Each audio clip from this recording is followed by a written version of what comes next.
인천열린교회 성도 여러분을 축복합니다. 오늘도 거룩한 주일에 이렇게 가정에서 또 가정예배로 드리고 있는 여러분들을 축복하고, 그곳에 함께 하시는 주님의 임재를 여러분들이 경험할 수 있고, 정말로 하나님 앞에 하나님이 기쁘시게 받으시는 그런 예배를 여러분 모두가 드릴 수 있기를 바랍니다. 아울러서 하나님이 또한 은혜를 베푸시고 역사하셔서 우리 인천열린교회 모든 성도들 건강으로 하나님이 지켜주시고, 또 온 성도들이 이렇게 주님의 전에 함께 모여서 예배하고 또 믿음의 교제를 나누고 함께 사역하는 그런 날이 속히 올 수 있도록 여러분들도 간절하게 함께 기도해 주시기를 부탁드리겠습니다. 살면서 느끼는 아름다운 모습들, 이런 모습이 참 아름다운 모습이구나 하는 것들이 있어요.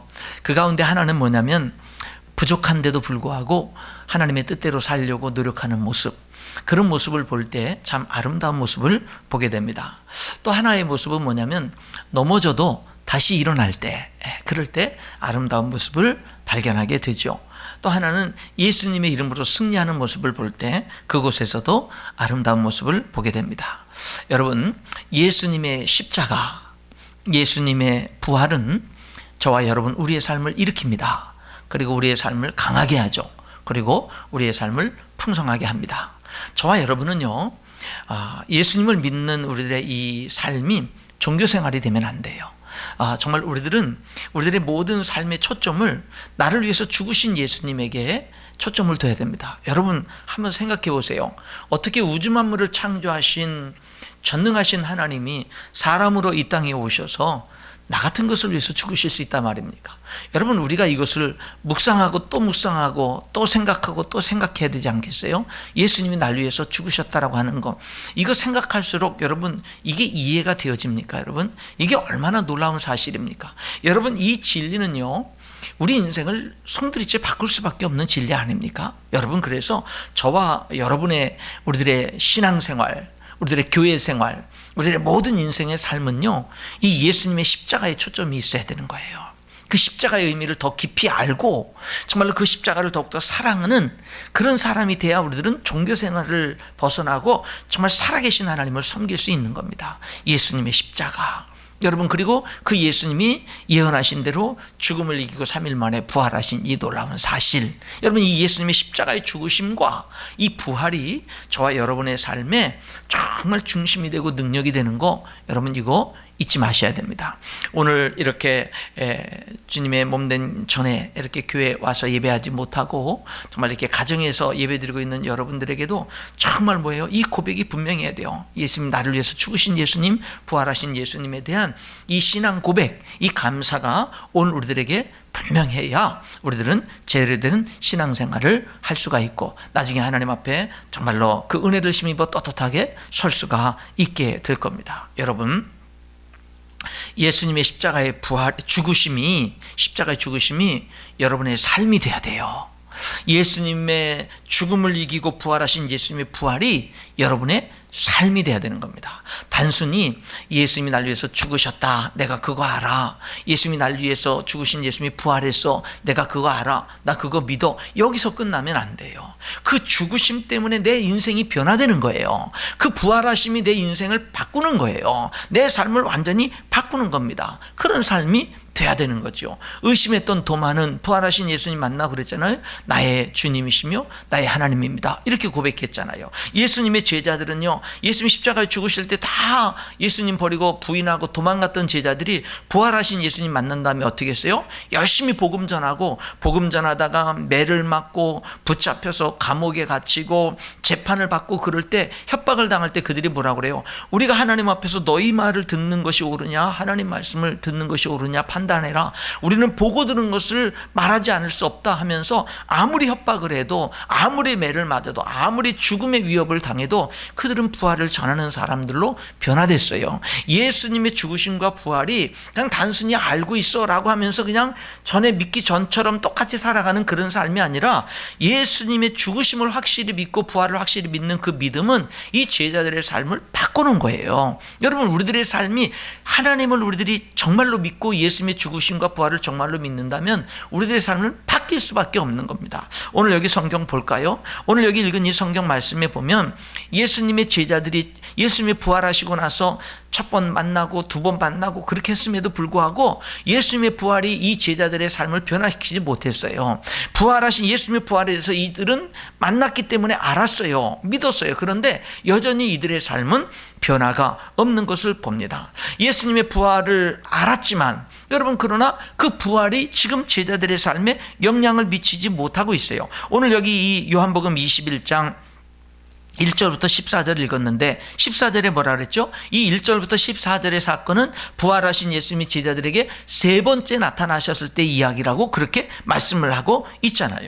여러분, 그러니까 이 제자들 벌써 첫 번째 부활하신 예수님 만났고 두 번째 만났고 오늘 여기에 세 번째 만나고 있는 장면이에요. 그럼에도 불구하고 예수님 십자가에 죽으실 때 도망쳤잖아요. 부인했잖아요. 근데 그 부활하신 예수님이 자기들 앞에 나타났지만 염치가 없는 거죠. 죄송한 거죠. 실패자일 뿐이죠. 그렇기 때문에 비록 예수님, 부활하신 예수님을 첫 번째 만났을 때는 아마 굉장히 당황스러웠을 겁니다. 황당했을 거예요. 예. 그런데 이제는 뭐냐면요, 그 예수님이 두 번째 나타났단 말입니다. 예. 두 번째 나타나고 그리고 또 다시 뭐가 되는 거죠? 세 번째 나타나는 거죠. 예. 계속해서 이렇게 나타나다 보니까 이제는 예수님의 부활을 처음에는 당황스럽고 믿어지지 않던 그 부활이 이제는 믿어지게 되거든요. 그럼에도 불구하고 나는 그럼 이제 어떻게 살아야 되지? 여기에 대한 대답은 이 제자들이 찾고 있지 못하고 있는 거예요. 그래서 이제 여기 베드로가 여기 뭐라 그래요? 제자들이 이렇게 몇 명이 모여 있는 가운데, 야, 나는 그냥 물고기나 잡으러 가야 되겠다. 그러니까 다른 제자들이 우리도 같이 가자. 이렇게 해서 이제 고기를 잡습니다. 그런데 여러분, 그날 밤 하나도 못 잡은 거예요. 하나도 못 잡습니다. 그래서 날이 셀 때까지 하나도 못 잡는, 이제 계속해서 실패의 연속이 되는 그런 제자들의 모습을 보게 되는 거죠. 그런데요, 부활하신 예수님 여기 세 번째 그 제자들에게 찾아오셔서 이제는 예수님의 부활이 이 제자들의 삶에 영향력을 미치고 이 제자들의 삶이 되도록, 부활이 삶이 되도록 그렇게 역사하시는 예수님의 역사를 오늘 우리들은 성경을 통해서 보게 되는 겁니다. 여러분, 부활이요, 우리 삶이 돼야 돼요. 예수님이 부활하셨다라고 하는 이것을 우리가 믿잖아요. 예수님을 믿는 우리에게도 부활이 있는 것을 믿잖아요. 이것이 오늘 하루하루 하나님, 우리들이 살아가는 우리들의 삶에 여러분 삶이 돼야 되고 실제가 돼야 된다라고 하는 것을 다시 한번 우리들이 기억해야 되는 겁니다. 여러분, 여기 지금 베드로와 제자들이 밤새도록 고기를 잡았는데 그런데 하나도 못 잡았어요. 그때 예수님이 그들에게 다가옵니다. 그리고 6절에 뭐라고 그러죠? 그물을 배 오른편에 던져라. 예, 던졌더니요, 6절하고 여기 11절에 보니까 큰 물고기를 가득 잡았어요. 153마리나 한 번에 많이 잡았습니다. 여러분, 그런데 이 사건은 누가복음 5장 1절부터 11절에 보면 예수님이 베드로를 처음 부르실 때 이와 같은 사건이 있었어요. 예, 베드로가 갈릴리 바닷가에서 밤새도록 그물을 던지면서 밤새도록 고기를 잡았지만 그날 밤 한 마리도 잡지 못했습니다. 그런데 그때 새벽이 됐을 때 이제 예수님께서 그 갈릴리 바닷가에 나타나고 수많은 사람들이 예수님을 말씀을 들으려고 몰려왔어요. 예수님이 한 마리도 밤새도록 고기를 잡지 못한 베드로의 배에 올라가서 이제 바닷가에 앉아있는 수많은 사람들에게 하나님의 말씀을 전합니다. 말씀을 다 전한 다음에 예수님이 베드로에게, 베드로야, 깊은 데로 가서 그물을 던져라. 그래서 베드로가 그래요. 주님, 선생님, 내가 밤새도록 수고했지만은 못 잡았습니다, 한 마리도. 그러나 선생님 말씀에 의지해서 내가 그물을 던져보겠습니다. 그래서 던졌더니요, 그 고기를 너무 많이 잡아서 한 배가 아니라 두 배에 가득 채우게 되는 그런 역사가 있었던 것이, 이것이 바로 그런 역사. 그랬을 때 이 베드로가요, 너무 놀라서 예수님 앞에 무릎을 꿇죠. 나는 죄인입니다, 나를 떠나십시오. 그때 예수님이 내가 이후로는 사람을 취하리라, 이렇게 해서 베드로를 부르셨던 장면이 누가복음 5장 1절부터 11절에 나와요. 그런데 이제 몇 년 시간이 오래 흐른 후에 다시 비슷한 사건이 오늘 여기 반복이 되고 있는 겁니다. 지금 베드로는 예수님 앞에 죄인같이 서 있어요. 십자가를 지시며 고난을 당하시는 예수님 앞에 3번이나 부인했고 이제 도망쳤습니다. 실패자가 됐습니다. 이제 부활하신 예수님이 다시 그 베드로 앞에 나타났지만 별 면목이 없는 것이고 지금 무엇을 어떻게 해야 될지도 모르는 겁니다. 다시 그래서 예수님이 제자로 부르시기 이전의 삶으로 돌아가서 갈릴리 바닷가에서 고기나 잡자 그리고 다른 제자들이 따라가서 잡는데 밤새도록 또 한 마리도 또 못 잡은 거죠. 그때 부활하신 예수님이 다시금 베드로에게 나타나서 이제 베드로를 처음 불렀을 때처럼 지금 부르고 계신 것이죠. 여러분, 베드로의 삶은 실패한 삶입니다. 그런데 부활하신 예수님이 그 베드로를 다시 찾아가신 거예요. 그리고 그를 다시금 일으켜 세워주신 거예요. 그래서 그의 삶이 다시금 회복되는 그런 모습을 보게 되는 겁니다. 베드로가 실패했다고 버리지 않았어요. 외면하지 않았어요. 다시 찾아오셨고 다시금 일으켜 세워주신 것을 보게 되는 겁니다. 아마 예수님이 부활하신 예수님이 처음 나타났을 때 베드로를 비롯한 제자들은 놀랐을 것입니다. 굉장히 두렵기도 하고 당황했을 것입니다. 그런데 2번 또 찾아오시고 오늘처럼 이렇게 또 3번 찾아오시면서 이제 제자들의 삶에는요 뭐가 되는 거냐면 어떤 변화가 일어나냐면 예수님의 부활이 자연스러운 것이 되는 거예요. 처음에는 황당스럽고 믿지 못하겠고 정말로 두렵고 이런 것들이 이제는 뭐가 되는 거예요? 예수님이 부활했다는 게 자연스러운 거예요. 이제는요 당연스러운 겁니다.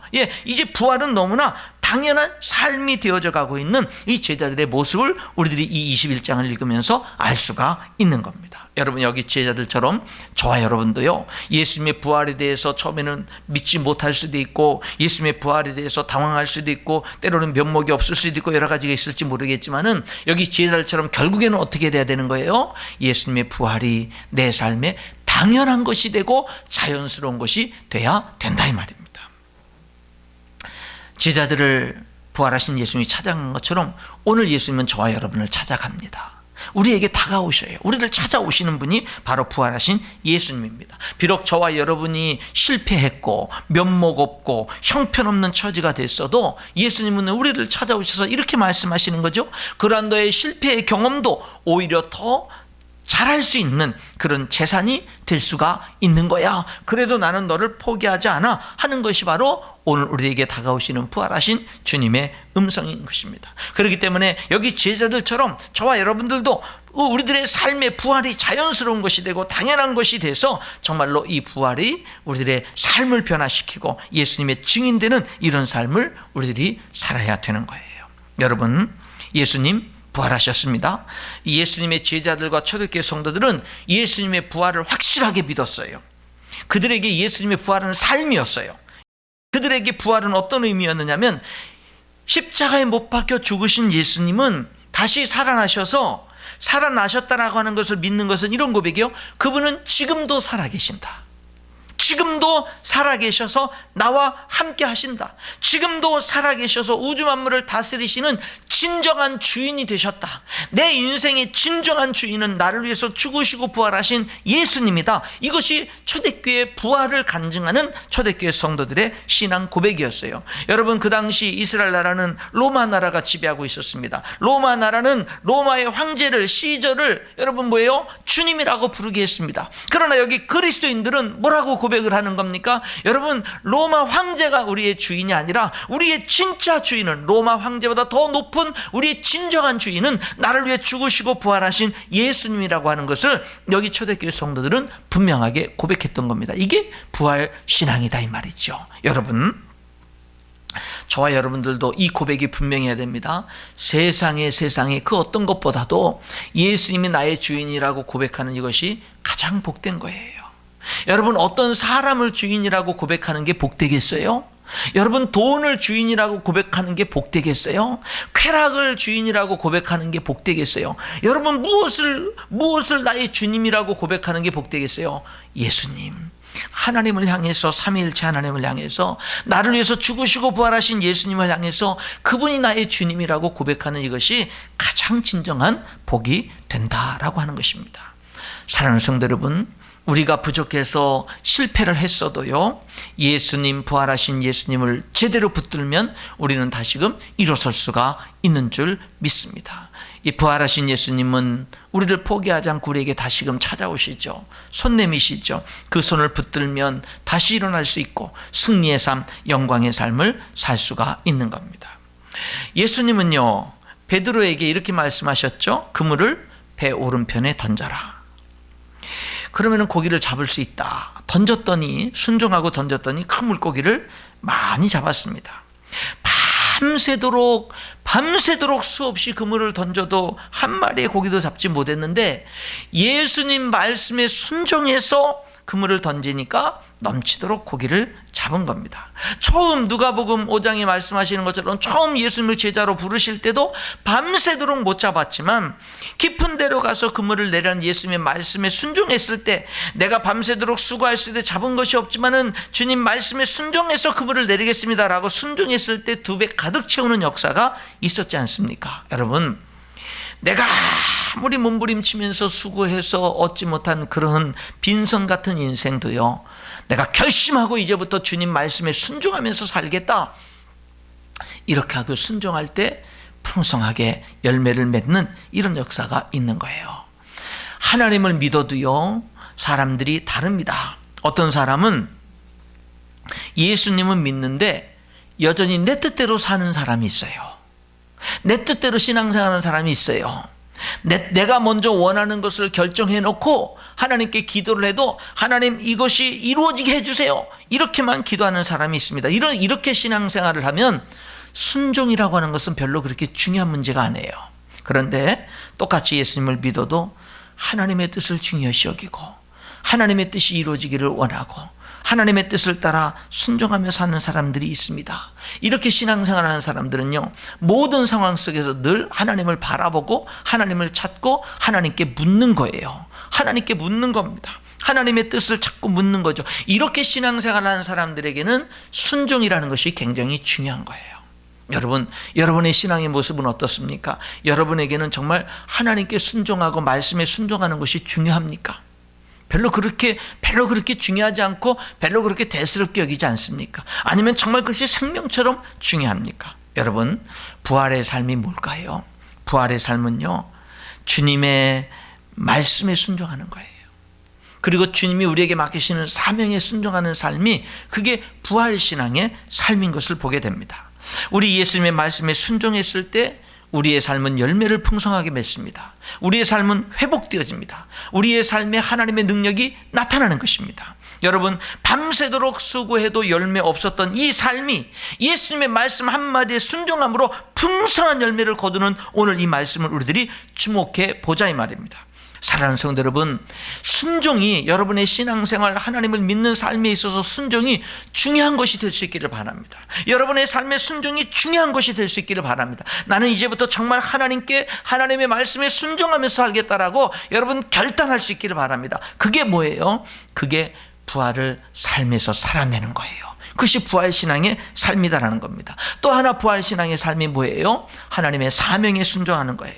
하나님의 사명을 따라 사는 거예요. 여러분, 누가복음 5장에 처음 예수님이 베드로를 부르실 때 내가 이후부터는 사람을 취하리라 사명을 주셨죠. 근데 베드로가 예수님을 열심히 따랐지만 자신의 부족함으로 말미암아 실패자가 됐습니다. 사명을 잃어버린 자가 됐죠. 저와 여러분도 나의 부족함으로 인해서 사명을 잃어버릴 수가 있습니다. 여러분, 그런데 부활하신 예수님이 베드로를 다시 찾아가셨죠. 그리고 사명을 다시 주시잖아요. 다시금 사명을 회복시켜 주시는 모습을 보게 됩니다. 우리들이요 14절까지 읽었는데 15절부터 내용은요, 예수님이 이 베드로의 이 사명을 다시금 회복시켜 주시는 내용이에요. 3번 부인한 베드로에게 예수님이 3번 질문하죠. 내가 나를 사랑하냐고, 내가 나를 사랑하냐고 3번이나 묻습니다. 베드로가 3번 다 예수님, 내가 비록 넘어졌어도 예수님 사랑합니다 라고 말하니까 예수님이 뭐라 그래요? 내 양을 먹여라, 내 양을 치라고 다시금 사명을 주시고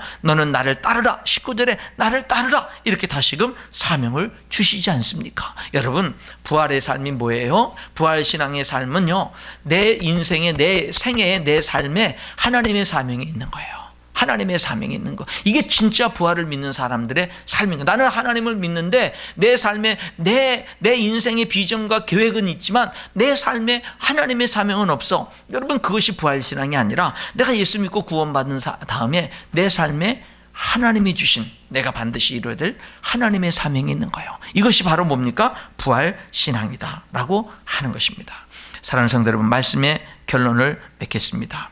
참된 신앙생활, 부활신앙. 여러분, 물론 우리들이 하나님을 믿음으로 도덕적으로 나아질 수 있고 구제하는 데 열심히 할 수 있어요. 그러나 여러분, 무엇보다도 참된 신앙생활의 중요한 거는요, 나를 위해서 십자가에 죽으시고 부활하신 예수님이에요.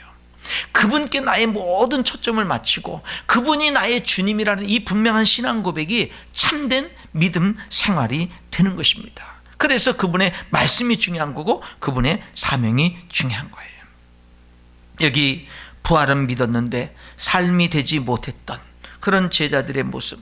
여러분, 만약에 오늘 여러분들이 예수님의 부활을 믿지만, 죽으심과 부활을 믿지만 그것이 지금 여러분의 삶에 어떤 영향도 미치지 못하고 있다면 여러분, 무슨 소용이 있나요? 거기에 결코 머물러 있으면 안 됩니다. 부활하신 예수님 보세요. 제자들을 찾아가셔서 다시금 말씀에 순종하는 것이 얼마나 중요한지를 가르쳐 주시고 그들에게 다시금 사명을 주시지 않습니까? 그래서 부활이 그 제자들의 삶이 되도록 만들지 않습니까? 이와 같은 축복이 오늘 여러분에게 임할 수 있기를 주님의 이름으로 축원합니다. 기도하겠습니다.